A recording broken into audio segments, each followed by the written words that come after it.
So I picked up this Armadillo CR5 chase rack off of Amazon as soon as I got this truck. I knew I wanted a unique style, and I've never seen one like it on anybody else's truck around. So I picked this one up. And now the rack I'm going to build, I want it to look as good as this looks. So I'm going to have a custom made rack so that we can mount this rooftop tent on this 2500 build.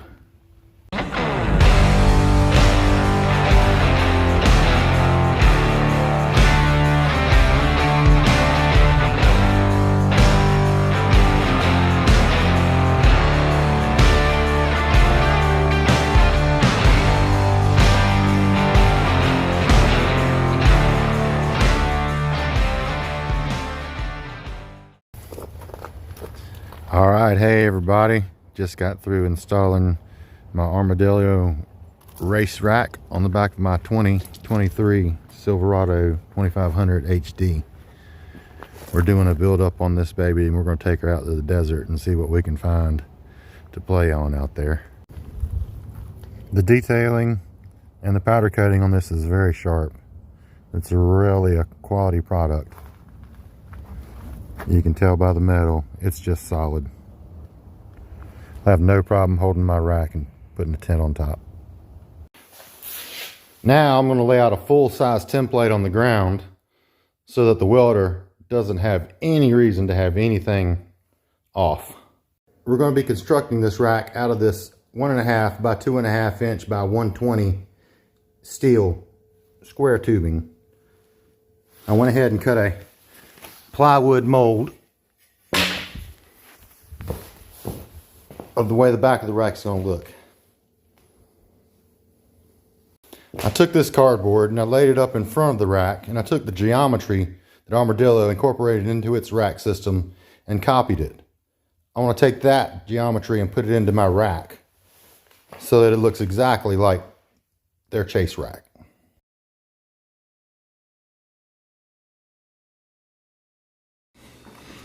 After trimming the cardboard template to match the geometry, we had an inspection from our OSHA crew. They approved the wood we were using, and I quickly got back to work, marking out the cuts I would need to make the angles on the sides to keep the side pieces one piece of metal all the way down. I clamped them together and cut them all at the same time so they all matched.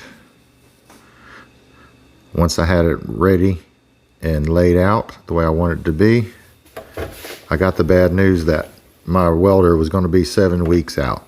So what did I do? I hit Amazon, got me a welder. I hit YouTube, sat in the hot tub 2 nights watching how to do welding, how to learn how to do welding, and started welding myself. At first it was a little touch and go. It's a stick welder, so it's not really advanced. It's old technology, but there's plenty of information out there.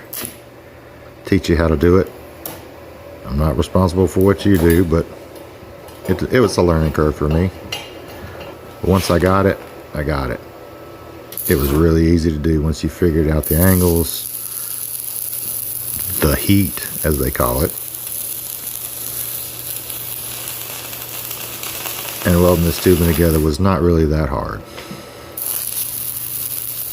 Once I could make a weld that would hold up to my hammer test, I was ready to start working on the rack. And boy, was I ready.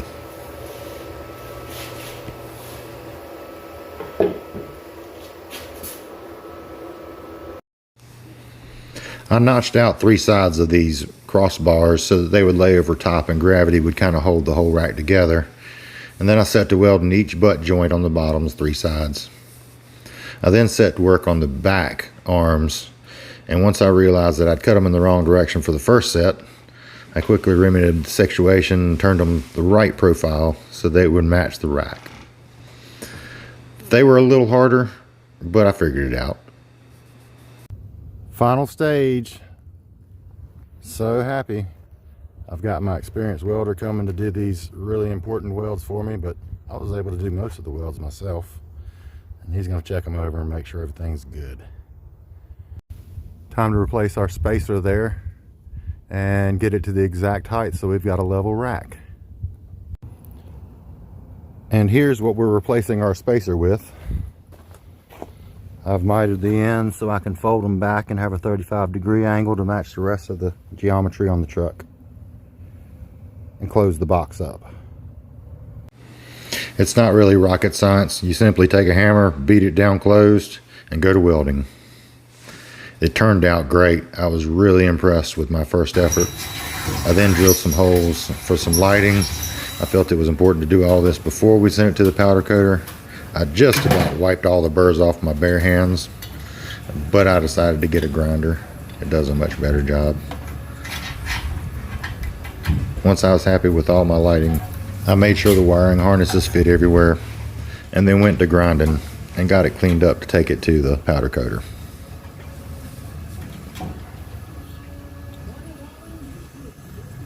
Working with metal is not really that hard, but you need to take the precaution of safety glasses, hearing protection when you're cutting it, and of course use a welding helmet when you're welding. Really, try it. It's not that hard. And bam, there it is. Ready to go. Got to run to Lowe's and get a couple bolts to bolt that front on.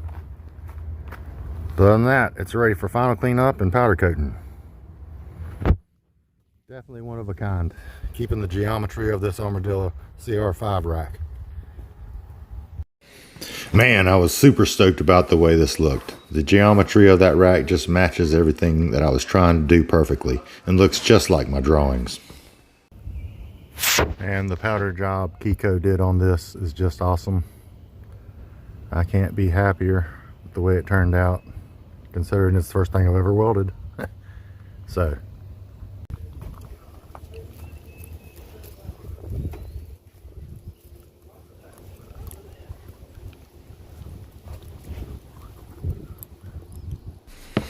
once that rack sat on there, I was super stoked, and there was no stopping me.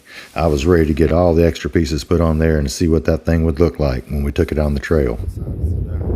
And here's what it looked like on the trail to Devil's Bridge, just outside of Sedona.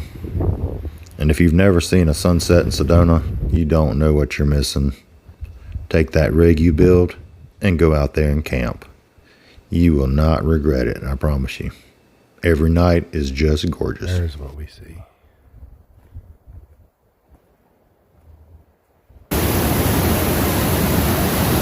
Thanks for watching.